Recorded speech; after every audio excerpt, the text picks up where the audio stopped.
Hey Caleb, what are you going to show us today? A snake? A snake?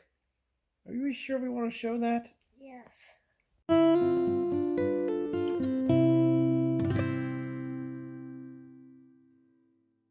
So you might remember in our last video we did turtles.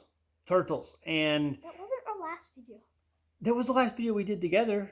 Oh, yeah. So one of the things we do for homeschooling is not just about books or video lessons or worksheets or online resources. It's actually about getting out and exploring what's around you. And some people call that, well, they call it a lot of things, unschooling, whatever.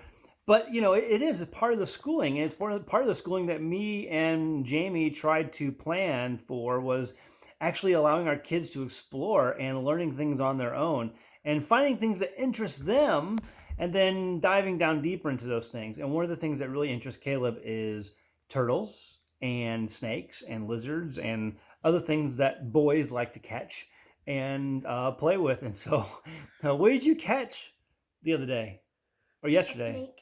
A snake. What kind of snake? Smooth earth snake. A smooth earth snake. Where is it at? Because it's not in the house right now.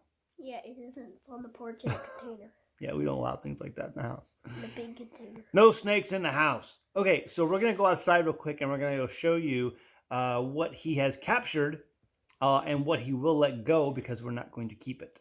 We're going to keep it for a while. No. We're not going to keep it for a while. Okay, I've been trying to find a snake forever. Well, you can find more. Okay, so they're hard to find. Hard to catch. Did you name the snake yet? No. I haven't given a name yet. Oh, well, good. That means he's not attached yet. We can. Slippery, Mr. Slippery. Mr. Slippery? Mr. Slippery. Slippery? Okay, so we're going to go check out the snake, and you're going to see one of Caleb's latest captures. And at the same time, he's learning about this creature and more. So let's go take a look. Okay, so it's over here in this box, and you're going to open this up and... Ooh, what are those? That's his food. His food? Is he gonna? Those are tadpoles. Yeah. Is he gonna eat the tadpoles? How do you know it's gonna eat the tadpoles? Oh, there it is. There it is. Right there. Underneath this big brick. There you are. Okay. Slinky. What's his name? Slinky? No, I don't know what his name is. You haven't really named him yet. Silvery. And so this is all right. We need to discuss this here for a second. So what is this called again?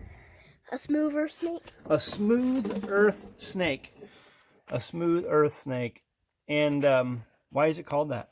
Because it's really smooth and it likes to burrow in the earth. Likes to burrow into the earth. And you were saying that you learned about where these like to hibernate. Where do they like to hibernate? In ant mounds. Since they're so tiny. This is full grown. This is a full-grown one. Yeah. Now, they get to about 10 inches long when they're full-grown, right? Yeah. Because you measured him. I mean, this is 8 inches. So 8 inches? So he's about full-grown. He's almost. Almost full-grown. They're like 2 more inches. Yeah. And you said they like to hibernate in ant mounds, right? Yeah. Oh, that's a really interesting fact. How do you identify him to know it's the right kind of snake? They have white bellies. Usually people mistake these of worm snakes, but worm snakes have a pink belly. Ooh, a pink belly. So these have white, creamy people bellies. confuse these with worm snakes, you said, right? Yeah. I think we've seen worm snakes before, right? Yeah, I've kept a worm snake before. Yeah, we've caught those before. I think we caught one during last fall. Let's see him. Hi there, Mr. Snake.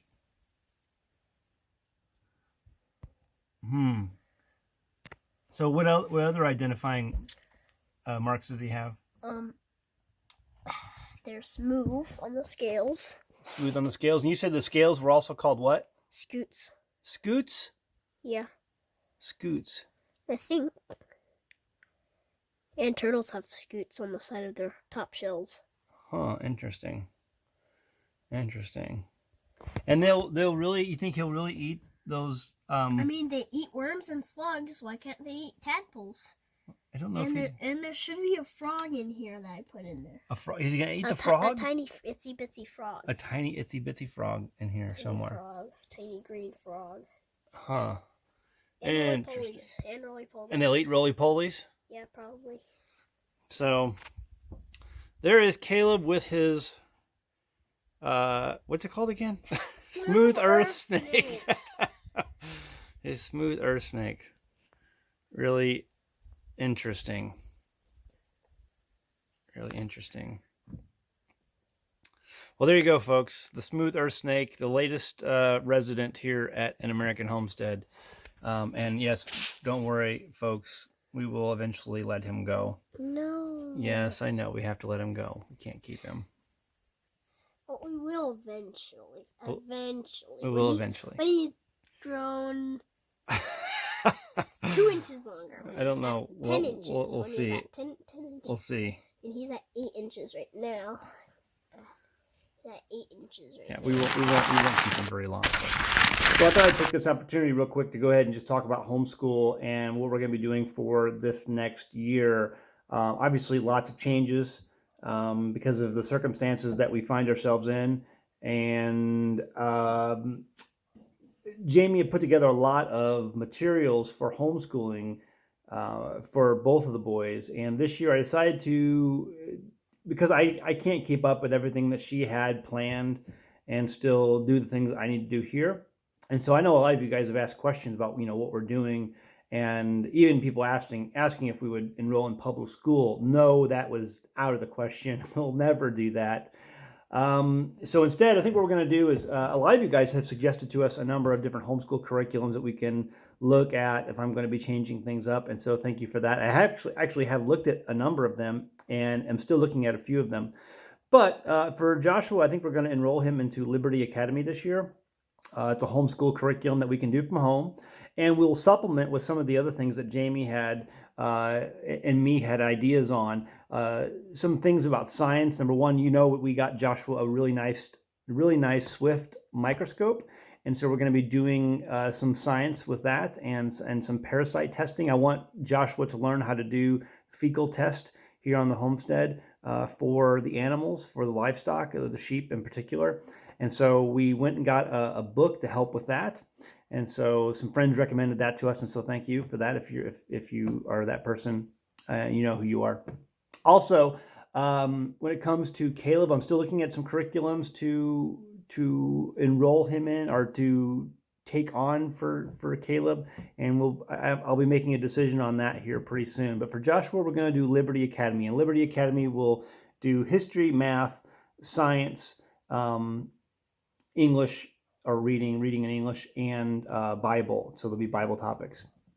And so those are the 5 main things. And then we'll supplement with some other stuff. But for Caleb, I'm still trying to figure out what I'm going to do. I'm still trying to narrow that down, but I should be getting close here pretty soon, and then we'll talk more about that.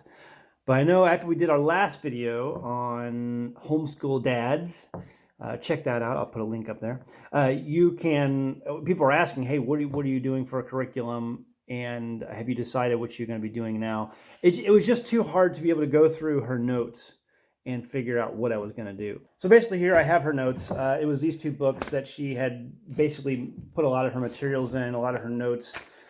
This one here, just all kinds of her homeschool visions, ideas, things that she was planning on doing. Typing, learning different hymns. She wanted our boys to have a knowledge of different hymns, foreign languages, scripture memory, different literature, which we've also continued to do. We did a lesson not that long ago during the summer on Rudyard Kipling, and we're going to continue that as well. And just learning about different poets and things like that. I love Rudyard Kipling. That was really amazing that once I discovered that she liked that, and I really started diving into that, I was like, man, no wonder she loved Rudyard Kipling. And it holds now a special place in my heart. Number one, because she researched it, but also number 2, Rudyard Kipling was a person who really understood what it meant to deal with grief. He dealt with grief in his life, and obviously that is something we have learned an awful lot about here. So history, math, science, all kinds of different courses of study, things, notes that she had in here. And it's just something that, but again, this was her full-time job. And it would be a full-time job for me to dive in and take on the things that she was researching and making notes about for school. And I can't do that. I obviously have my letter of intent for homeschool here for the state of Arkansas that I had to go ahead and finish. But again, so many more things, just all kinds of notes and courses of study that she had for Joshua and Caleb, here. And she just, she decorated her things so with just inspiration. I love that. It says, I am a child of God. I can do all things through Christ who strengthens me. I have to do my duty to God, to others. I will choose the right. Charlotte Mason.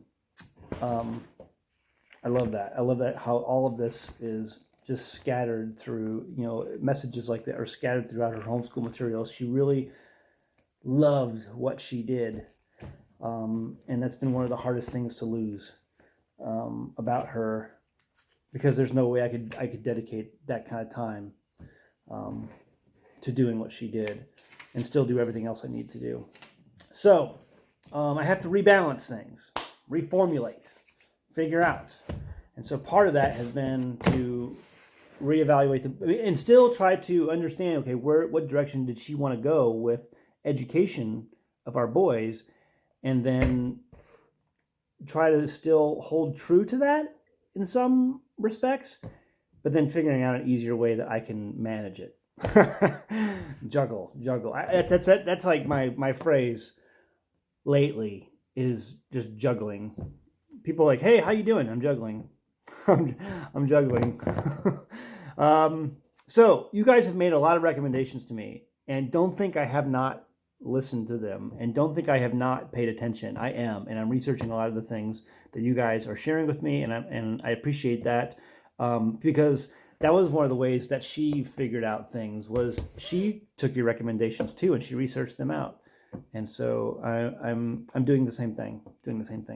Okay, guys, I am going to sign off, but I hope you enjoyed the video, and we'll do some more homeschooling videos in the days, weeks, months ahead, and we'll put that in the homeschooling playlist that we have here on the channel. So if you want to see some of our other past homeschooling videos, go ahead, check that below, and you can kind of get an idea of what we're going to be doing, and keep you posted on how it all is unfolding. So, all right, guys.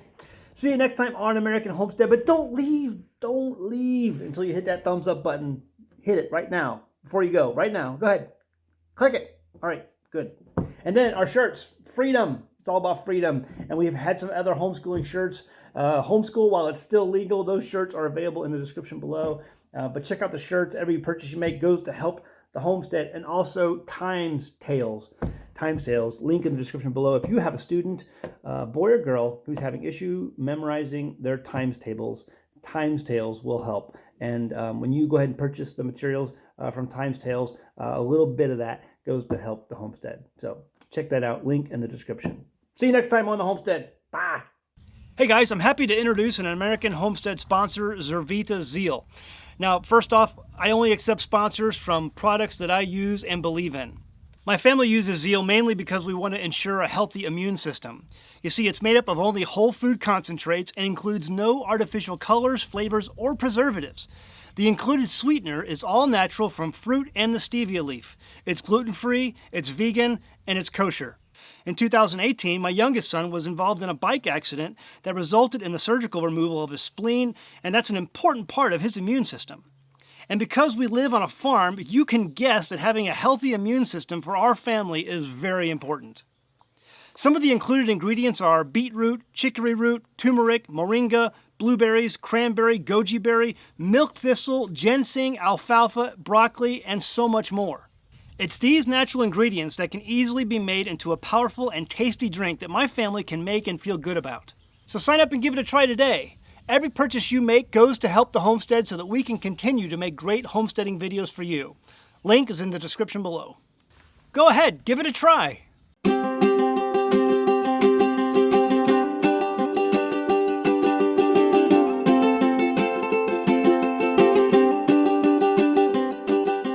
Hey Hey guys, did you know you can become a patron of an American Homestead? They get access to private videos, and we send them gifts from the homestead that we make here on the homestead.